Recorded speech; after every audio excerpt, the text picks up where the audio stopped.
शहर के राजेंद्र नगर गौशाला रोड पर लोकसभा चुनाव में मतदान के बहिष्कार के लगाए पोस्टर बैनर।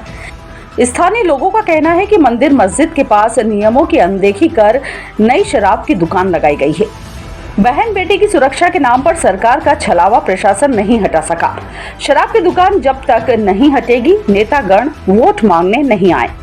दरअसल कुछ दिन पहले रतलाम शहर के राजेंद्र नगर गौशाला रोड पर एक नई शराब की दुकान लगाई गई है, जिसको लेकर स्थानीय महिला और लोगों ने शराब दुकान हटाने के लिए मोर्चा खोल रखा है। पहले भी महिलाएं क्षेत्रवासियों के साथ धूप में धरना प्रदर्शन कर चुकी हैं। स्थानीय लोगों की मांग है कि यहां से शराब दुकान हटाई जाए। शराब दुकान नियम के विपरीत लगी है। यहां पर धार्मिक स्थल पास में ही है, मंदिर मस्जिद दोनों और शीतला माता की पूजा होने वाला पेड़ भी यहीं लगा है। प्रशासन को लगातार धरना प्रदर्शन करने के बाद भी यहां से शराब दुकान हटाई नहीं गई। इसको लेकर राजेंद्र नगर गौशाला रोड के स्थानीय लोगों ने विरोध में मोर्चा खोलते हुए आने वाले लोकसभा चुनाव का बहिष्कार कर दिया। अपने क्षेत्र में बैनर फ्लैक्स लगाकर चुनाव का बहिष्कार किया। यहाँ तक कि बैनर के माध्यम से चुनाव का बहिष्कार किया और नेताओं को क्षेत्र में वोट नहीं मांगने आने की चेतावनी भी दे दी।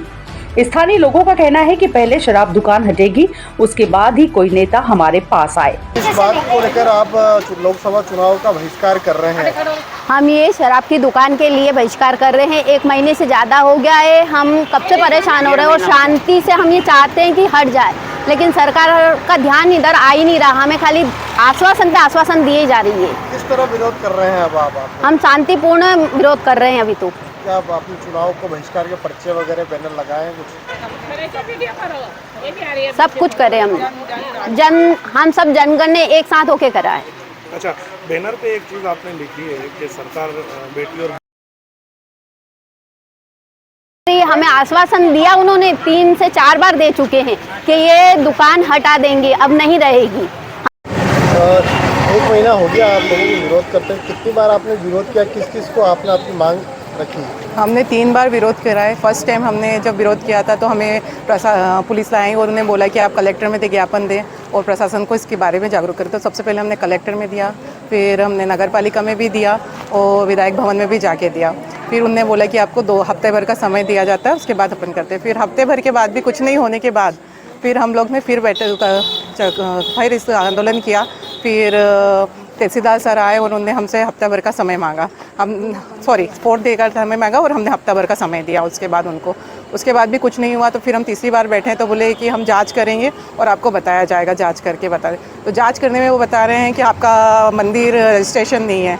तो मंदिर अगर रजिस्ट्रेशन नहीं है तो फिर उसकी दुकान का जो नगर पालिका से है उसको 2 बार नोटिस आ गए हैं दुकान वाले को कि उसकी दुकान का परमिशन नहीं है, तो उसकी भी तो जांच की जाए। जो बिल्डिंग बनी है वो बिना परमिशन की बनी हुई है। वो बिल्डिंग बिना परमिशन की, तल घर की परमिशन नहीं है उसको, उसकी जांच नहीं हो रही है। हम नीचे बैठ के दारू पी रहे हैं। और जब हमें आयकर विभाग से हम जब ऑफिसर से मिलने गए थे, सर ने हमें बोला था कि हमेशा एक पुलिस यहाँ पर बैठा रहेगा, तो उसके बावजूद भी यहाँ कोई नहीं बैठता, यहीं पीते हैं और यहीं से लेकर यहीं पी रहे हैं सब लोग। इसके बाद क्या निर्णय लिया आप सब? हमने सबने मिलकर करा है कि चुनाव के लिए कोई भी वोट मांगने नहीं आएगा हमारी गली में। हम लोग सबने मिलकर करा है, ना हम किसी को वोट देंगे, हम निरस्त में वोट डालेंगे, नाटो डालेंगे वोट जाकर।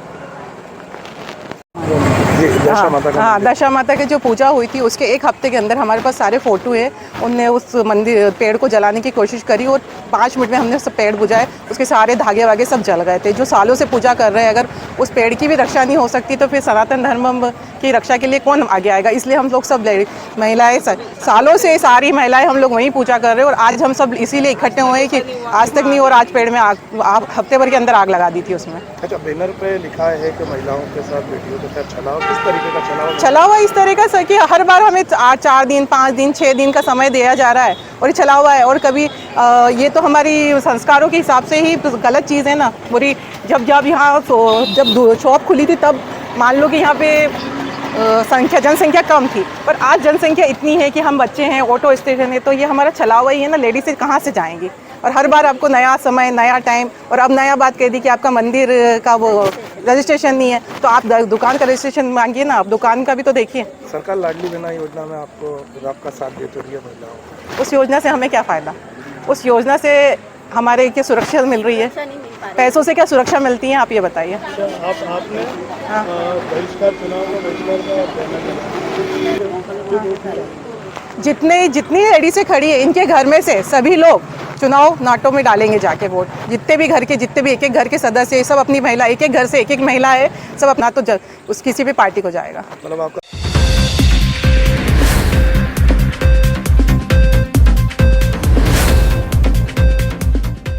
रतलाम नगर निगम की राजीव गांधी सिविक सेंटर जमीन रजिस्ट्री मामला अब दोबारा तूल पकड़ रहा है। कांग्रेस और भाजपा के समर्थन के बाद नगर निगम एमआईसी में यह मुद्दा एक साथ समर्थन के साथ उठा था, लेकिन अब कांग्रेस और भाजपा इस मामले में आमने सामने होती नजर आ रही है। नेता प्रतिपक्ष कांग्रेस पार्षद शांतिलाल वर्मा ने समाचार पत्र में नगर निगम 22 रजिस्ट्रियों के भ्रष्टाचार मामले में महापौर को घेरा है और आरोप लगाए हैं। इन आरोपों के बाद अब भाजपा पार्षद दल ने कलेक्टर से विपक्ष के नेता कांग्रेस पार्षद शांतिलाल वर्मा के खिलाफ कलेक्टर से शिकायत कर आचार संहिता उल्लंघन मामले में कार्रवाई की मांग की है। भाजपा का कहना है कि चुनावी समय में महापौर पर इस तरह से भ्रष्टाचार के आरोप लगाकर कांग्रेस के पार्षद भाजपा की छवि धूमिल करने का प्रयास कर रही है। अभी 2 दिन पूर्व कांग्रेस के नेता पार्षद शांतिलाल वर्मा द्वारा दैनिक भास्कर के अंदर समाचार के माध्यम से हमारे महापौर और भारतीय जनता पार्टी के पार्षद दल और जनप्रतिनिधियों के ऊपर जो झूठे आरोप लगाए हैं और ये चुनाव आचार संहिता का उल्लंघन है, और उसी को मांग को लेकर हमने कलेक्टर साहब को पार्षद दल के नेतृत्व में एक ज्ञापन दिया है पत्र के माध्यम से कि उन पर कार्रवाई की जाए, क्योंकि ये भी चुनाव का समय और पार्टी की छवि को धूमिल करने वाला काम किया जा रहा है कांग्रेस के द्वारा। तो उसी की मांग की हमने कि इन पर कड़ी से कड़ी कार्रवाई की जाए, और ये भारतीय जनता पार्टी पर जो झूठे आरोप लगा रहे हैं वो पार्षद दल पे और जनप्रतिनिधियों पे और महापौर पे जो झूठे आरोप लगा रहे हैं उसके विपरीत हमने इनको ज्ञापन दिया है कि इसकी कार्रवाई की जाए, और ये चुनाव आचार संहिता का उल्लंघन भी है। तो इधर विपक्ष के नेता कांग्रेस पार्षद के समर्थन में अब कांग्रेस पार्षद भी जुट गए हैं और कहा कि जो हमारे कांग्रेस नेता शांतिलाल वर्मा ने आरोप लगाए हैं वो सही है। भाजपा ने शिकायत एक मांग की है कलेक्टर से कि आचार संहिता का उल्लंघन हुआ है, महापौर को जो है टारगेट किया है, जो विपक्ष के नेता हैं उन्होंने। ये बात आचार संहिता की कहाँ से आ गई? सच्चाई की आवाज़ उठाना क्या आचार संहिता का उल्लंघन हो गया? उन्होंने जो कोर्ट में याचिका दायर की है माननीय हमारे नेता प्रतिपक्ष शांतिलाल वर्मा जी ने, तो उनके पास पूरे प्रूफ है, बिना प्रूफ और बिना हाथ पैर के उन्होंने याचिका नहीं लगाई है। इसका जवाब कोर्ट में मिलेगा। वो भी किसी कार्यक्रम में बाहर है, वो आज शाम तक आएंगे, वो बराबर इसका जवाब देंगे, क्योंकि जब इतना बड़ा कांड हो गया और नगर निगम के मुखिया को पता नहीं है, तो क्या ये यकीन हो सकता है कि जो नगर निगम का तो ठीक है पूरे रतलाम शहर का मालिक है, रतलाम शहर का प्रथम नागरिक है, और उनके बिना पूछे उनके बाले बाले नगर निगम में इतना बड़ा भ्रष्टाचार और कांड हो सकता है क्या?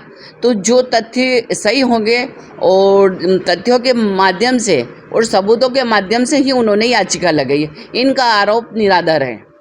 क्या करेंगे, क्योंकि उन्होंने तो अपनी अगर कार्रवाई होती है आचार संहिता उल्लंघन की तो कांग्रेस की ओर से क्या कुछ नहीं, आचार संहिता का उल्लंघन कहाँ से हो गया? उन्होंने एफआईआर दर्ज करी, क्या बिना चुनाव के चलते क्या किसी का प्रकरण दर्ज नहीं हो सकता क्या? तो उन्होंने जो आवाज़ उठाई तो आचार संहिता का उल्लंघन का तो कहाँ से कहाँ तक सवाल ही नहीं उठता है। और अगर इन्होंने ज्ञापन दिया है तो कांग्रेस भी कहीं ना कहीं अपना जो कदम उठाएगी, क्योंकि कांग्रेस को बहुत सारे सबूत है और कांग्रेस भी चुपचाप नहीं बैठेगी। बता दें कि बीती 7 मार्च को नगर निगम परिषद के साधारण सम्मेलन में राजीव गांधी सिविक सेंटर की 22 प्लॉट की रजिस्ट्री में नगर निगम अधिकारियों पर नियमों की अवहेलना का आरोप लगा था, जिसके बाद यह मुद्दा इतना गरमाया कि इस मामले में उपायुक्त विकास सोलंकी को कार्यमुक्त करने की कार्रवाई शुरू हुई थी। वहीं कुछ दिन बाद तत्कालीन नगर निगम कमिश्नर एपीएस गहरवार को भी निलंबित कर दिया गया था।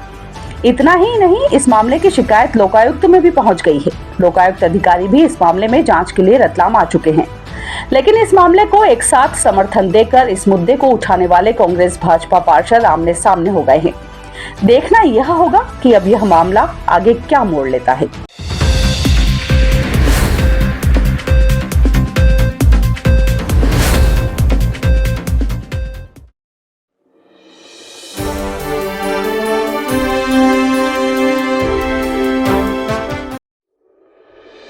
St. Stephen's School. Coding class. 100% success student in NEAT, AI EEE, CIAT, CA. More than 70 MBBS, 48 IITN. St. Stephen's School. Google search top rating school. NCERT syllabus. Admission open. English medium. St. Stephen's School. Contact 9009283121 9118232240. Address Indira Nagar Main Road, Ratlam. 9009283121.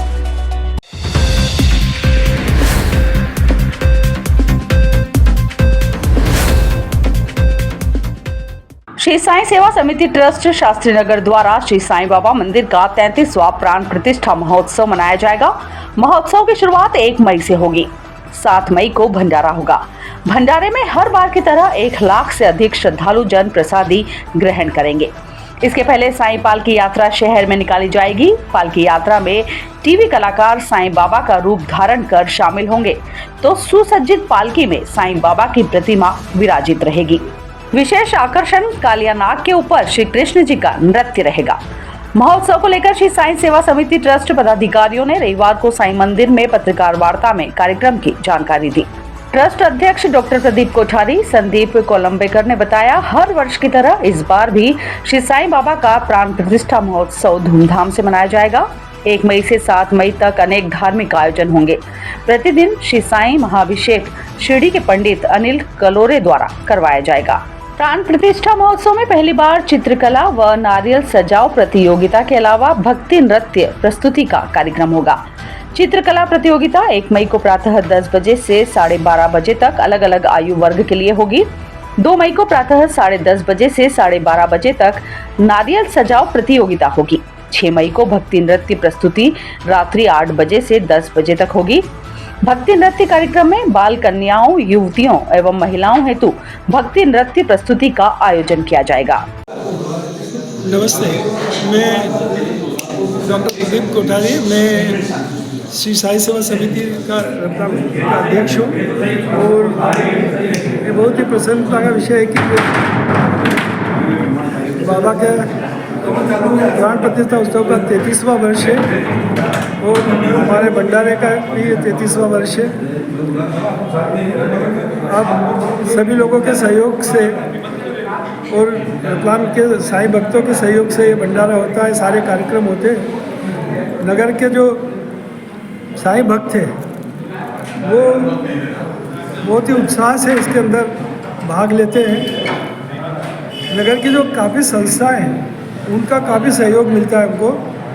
गर्मी के इस मौसम में जहाँ पर लगभग लाख की संख्या में साईं भक्त इस भोजन प्रसादी के लिए आते हैं,